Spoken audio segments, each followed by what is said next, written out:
Did you not make notes? No, I'm just going for it. Okay.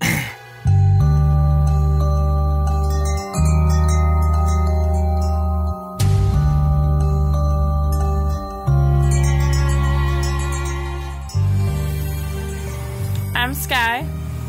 I'm Cuyler. And this is Histories, Mysteries, and Conspiracies.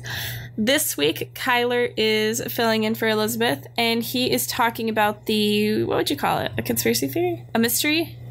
Mystery, probably more so than conspiracy theory. Okay, so he's talking about the mystery of the Mandela Effect. All right, let's hear it. Take it away. All right. So, for those of you unfamiliar, the Mandela Effect came around in 2013, recently after Nelson Mandela died. And this whole thing started and came about because when Nelson Mandela died, people remembered him dying in prison in the 1980s. And it was this big thing on the news that everybody had this memory from him dying. And the Mandela Effect term was coined by a author or a journalist called Fiona Broome, and she was an individual who also believed in the mass mismemory, I suppose you can call it, of Nelson Mandela dying in the 1980s.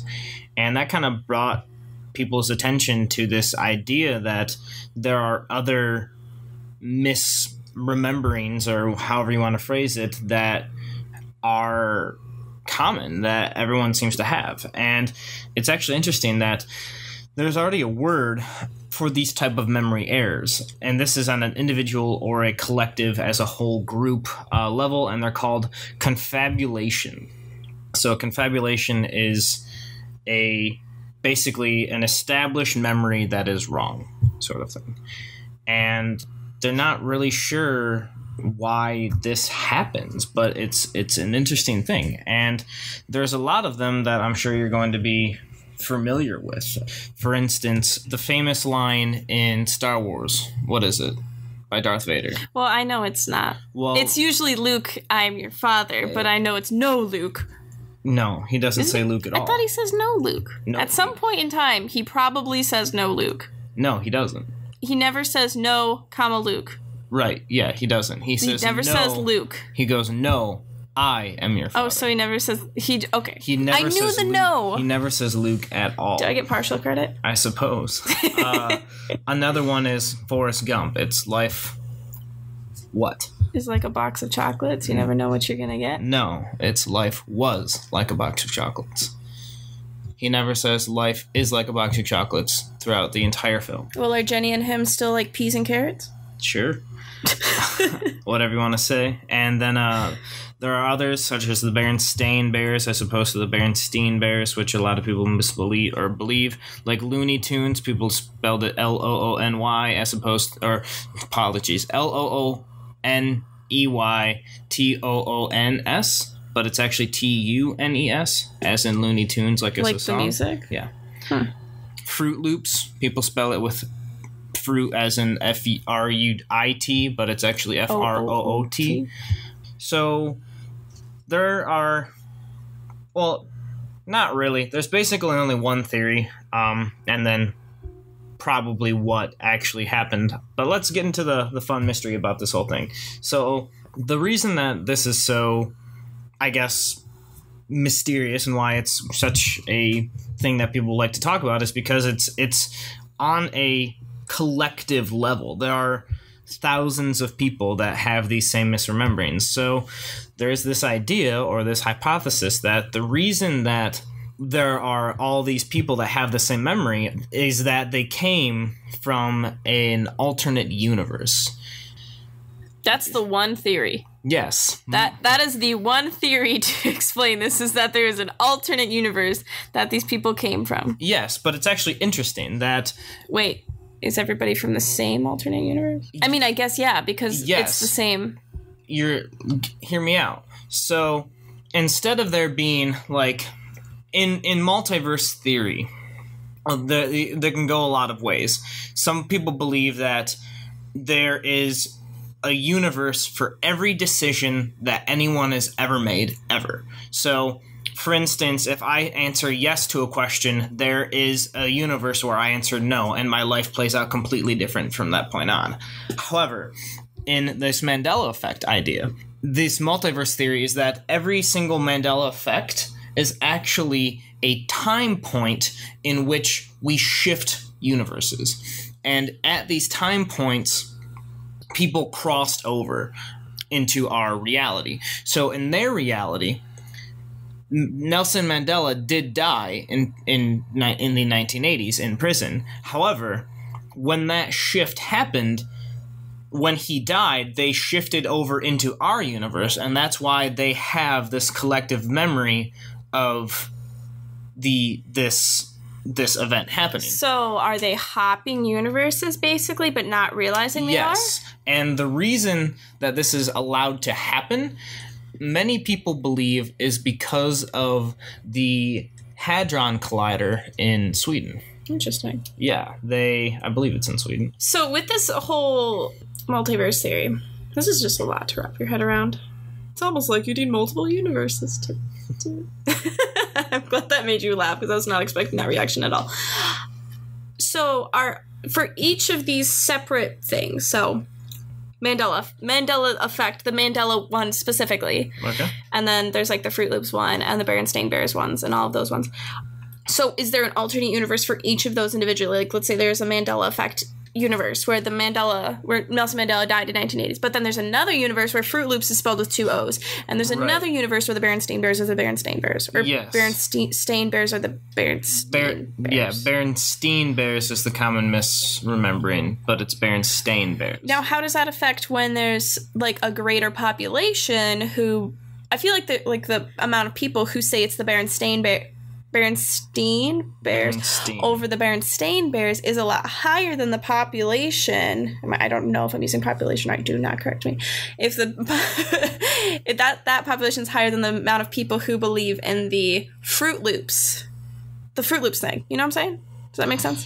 The thing is that each individual Mandela Effect event is a break in the multiverse. So people continue on in their own pathway, and then it is only at these specific points that they cross over, if I'm understanding this correctly. So if it's related to the thing in Sweden, the Large Hadron Collider. Hadron Collider.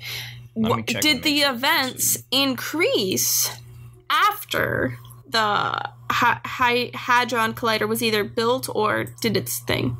I don't know. If there was a specific event associated with the Hadron Collider that created all of these multiverse, what did you call them, shifts? They're called... Splits? I just had it. They're called temporal rifts. So was there an event associated with the Collider that created a bunch of rifts? Like, they did an experiment one day, and ever since then... I don't know if there's a specific event, but...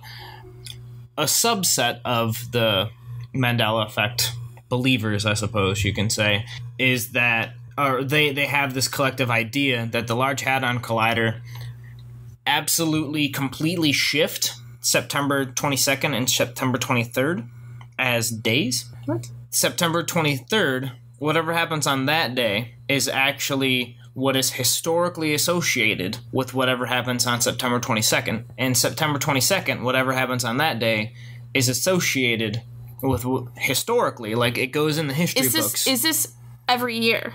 I don't know. It doesn't mention it. Okay. But it is a thing. So potentially, I haven't looked up, unfortunately, anything about the Large Hadron Collider, but I know it's this machine that is supposed to replicate conditions immediately after the Big Bang. And how it does this is it accelerates hadrons to relativistic speeds, and also they're able to, when they do this, they're able to search for new particles and stuff like that. So it's kind of like, I from what I understand it, because this is too science for me, that it's trying to not replicate the Big Bang, but replicate the conditions that are associated with the Big Bang. So that is why these temporal rifts happen or this gives the ability to create those rifts, and it is through these rifts that these people are able to move multiverses. Okay, then. Yeah. But for the actual answer... So that was one theory. Was this... Well, the theory. The theory is that there's alternate universes. Basically. And it's just each of those theories are subsetted down into whether you believe it's because of the Large Hadron Collider or if it's just each of these shift points happen, sort of thing. But that's the theory, is the Mandela Effect is there are alternate universes. And that is the only possible way for this many people to misremember these events. And yeah, that's the theory. But in reality, what actually happens is I feel like people do not know how memories work. And what happens when you remember something is it's not like you're going through a little file cabinet in your head and you pull out a memory and then you just kind of replay it. What happens is every time you remember something, you're remembering yourself remembering it. You are remembering a memory. And then next time you remember that memory, you're remembering of that memory. So it stacks. And that's why it's really bad for tiny off track, but similarly, that's why police interrogations are so problematic, is because police officers their training doesn't take into account the fact that people's memories can change because of like what you just said. So when you ask people questions in a certain frame, like being like, where was your father that night? Like already putting someone who you didn't associate with that scene into the scene with a question makes you remember it and think about, was that person there? It's like, was my father there that night? And then it makes you repaint that picture. So that's kind of what you're saying sounds like, is like you can also be deceived, because if you're growing up and your friends talk and you don't look at the Fruit Loops box, you don't pay attention to it, but you know how fruit is spelled. Or you talk about Looney Tunes and you assume it's a cartoon. That's what it's associated with. So it has to be TOONS. And then you just take your associations from every day and you put that into the memories that you already have. Yeah, that's the point I was going to get into, is that it's super easy to plant false memories into people's minds. And you can also, like, misremembering things is super easy, and it's fairly common. The reason it happens on sexual arts scale is because it is just commonly quoted as that. Like, people, when they state things, they state them usually as fact. So if it is the Berenstain Bears, then, or you're in conversation and someone says it's the Berenstain Bears or Nelson Mandela died in the 1980s, you're just going to believe it. Like, you're not fact-checking the name of cereal boxes. You're not fact-checking when a random South African president died. I feel like that's pretty specific, though. That's not quite that random. But you just kind of, you believe what you hear. And if throughout this, if it happens enough, then it just reinforces itself to a larger and larger audience. And this is actually interesting because in some cases, some of them I actually have mentioned, people aren't wrong. The Nelson Mandela effect, in the case of Forrest Gump, is accurate because, like you said, life is like a box of chocolates. Although never said in the movie, is said in the trailer. Fruit Loops has been labeled Fruit Loops on plenty of, like, blog posts or articles, and quoted as in, like, other commercials and stuff. So that is why these things happen. You hear something, and then when you go to write it, or you go to type it, or you go to just say it again to somebody else, you just say what you heard. And a lot of the Mandela Effect, I was scrolling through hundreds of examples, are just a little shift in one word. Like Mike and Ike's, a lot of people think it's Mike and Ike's, but it's Mike and. And while a lot of them are a little shift in the word, I feel like the Nelson Mandela thing, Nelson Mandela thing itself is quite drastic, because that's not just a shift in the words. That's like a major historical event, and it's like 30 years off. There are some major ones that aren't a shift in words. For instance, there's this movie that came out in the 1990s called Shazam, and it starred Sinbad, who was a popular comedian, and he played... Is that the one with the superhero? Shazam is a character from DC. Yeah, it's the superhero, the kid who like says Shazam and then he becomes an adult superhero. Yeah. There's a new movie coming out for that. Yeah, no, that's not this. Sorry. No, that's not this. This is from the 90s. We were not promoting that movie. Not a sponsor. Unless you want us to be. But anyway, so people watch this movie. People have seen this movie. This movie's never existed. What? This movie was never filmed. This movie never came out. It was never shot. Sinbad himself said he's never played the role. How does this happen? A lot of people believe that people are misremembering a movie that did come out around the same time called Kazam, which deals with a genie. But instead of Sinbad, it was played by Shaq. Really close. Yeah, so, probably like as you can see... Probably like a 2-foot difference. However, probably. Statistically speaking, more like 1.5 feet. I was going to say, I don't really know the height of either of those people. I just know Shaq is very large. I think Shaq is 7 flat. Whenever I see Shaq in those car commercials, I'm like, I know that's not the original car. They must have had to make a special edition car for him. I know nothing about Sinbad, but if we're going on statistically, like men's average height, he's probably like 5'9", 5'10", and Shaq's 7 flat, so, good foot. It's a good foot. Foot and a couple inches off. Anyway, I digress. So there are theories around the specific event saying that the company who created this movie fell into like legal repercussions, so they just pulled all evidence that Shazam? Okay. The movie Shazam ever existed. And people believe that the movie Kazam with Shaq in it came out years later as a spoof of the Shazam movie because it was so bad. But it doesn't make any sense as to why collectively a bunch of people remember this specific movie with this specific actor and they remember watching it. There's a thing like that for Nickelodeon. Maybe it was Disney Channel. It was one of those kids ones where they made a movie and it was actually like too terrifying and they pulled it and they pulled everything that has to do with it. But like you can barely find evidence of that's going to be another episode. But that is interesting. But back on the Berenstain things is that there have been plenty of cases where Stanley Berenstain and Jan Berenstain, who I believe were involved with the Berenstain Bears, they've had their name commonly misspelled as Berenstain multiple times on multiple occasions because people misspell names all the time. It's not uncommon. So, and since Stein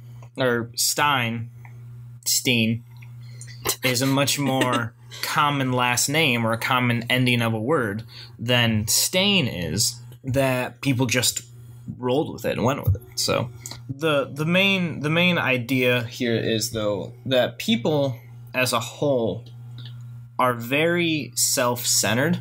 So if they believe something, and they truly believe something, so Nelson Mandela died in the 1980s, and somebody tells them that isn't true, then they will never change their mind. Like, people are I can't remember what it's called. It's the whole, you only accept, like, data and statistics and information that supports your theory, or supports your beliefs, rather than stuff that doesn't. I can't think of what that's called right now. It's a psychology thing, though. It's legit. But what happens is, if the world tells you something differently, then the world must be wrong. That is why people have these mismemories, is that they are so stubborn to ever recall something that goes against what they actually think. Because, take for instance, if you heard that Nelson Mandela died in the 1980s, and somebody told you that, even if you didn't believe it, but then, I don't know where I'm going with this. It's like it's kind of like the first time you hear something, you accept it because if you don't know anything about South African politics, and someone tells you, yeah, Nelson Mandela died in the 1980s, and you hear it once, you don't really care, but you just heard it. you kind of accept it because you, number one, have nothing to go off of. And number two, it's the first time you heard it. You're just going to accept it. Mm-hmm. Yeah, people... It isn't until it's challenged at the point where you're like, wait a minute. People tend to think that other people who give them information are always the experts of the information that they're giving. And that is just not always the case. You have to fact check. Fact check and look up stuff on their own. Moral of the story, kids. Fact check everything from a reliable source and don't trust anecdotal studies. Anything else from there? Make sure it's good stats. Yeah, make sure the stats are solid. The reason that the Nelson Mandela effect itself in the case of Nelson Mandela happened is because in the 1980s when he was in prison, he fell out of the public eye. He wasn't heard of or heard from for decades. I'm not exactly sure how long he was in prison, but it was a very long time. So nobody cared long enough to... Nobody was like, wow, I wonder what Nelson Mandela's up to. They kind of like forgot about him. Right, exactly. If it was a big deal when he went to prison, but it wasn't a big deal after he got out. So everyone knew who Nelson Mandela was, but they didn't care enough to take it that far. So then when he died... Kind of like Martha Stewart, like when it was like a really big deal when she went in jail and then nobody cared after that. Right, exactly. So when he died in 2013, this is the first time they're hearing about him in decades. And people are like, well, because they hadn't heard from him in so long, they just assumed that he must have died in prison, because that takes them back to the last memory that they had of Nelson Mandela, was that he went to prison. Well, if you don't hear about somebody in prison for a while, they just died in prison. That's the only thing that makes sense. Or it could even been like, wow, I just thought he died. Like, not even having a year associated with it, just be like, I hadn't heard about him in a while, so I just kind of assumed he was dead. Mm-hmm. Okay. A lot of the things that happen that are considered a Mandela effect can just be explained away in terms of just simple errors or typos or just long periods of not thinking about something. And then misremembering it. Mm-hmm. Interesting. All right. Well, thank you, Cuyler, for joining us. Quick corrections from last episode. Okay, I didn't cite anything in last week's H.H. Holmes episode because I literally just forgot. Like, most of that was going off of my memory from Devil in the White City. So, Devil in the White City is by Eric Larson. I also didn't even say that. But other websites I looked at include the Britannica Encyclopedia and crimemuseum.org. So, those were some of my other sources for that, but and also a little bit from listening to the last podcast on the left's podcast about H.H. Holmes. So those were my sources for last week. Cuyler, what are your sources for this week? Just a bunch of bullshit Wikipedia articles. Really? Yep. All right, cool. Wikipedia. Well, thanks for joining this week. Well, thank you for having me. Did you have fun? A moderate amount of fun? Like 3 out of 10? Sure. We can go with that. Okay. So we're going to be back anytime soon, or? All right. Don't forget to follow on Instagram. It's HMCT Podcast. And on Twitter, where it's at Podcast HMCT.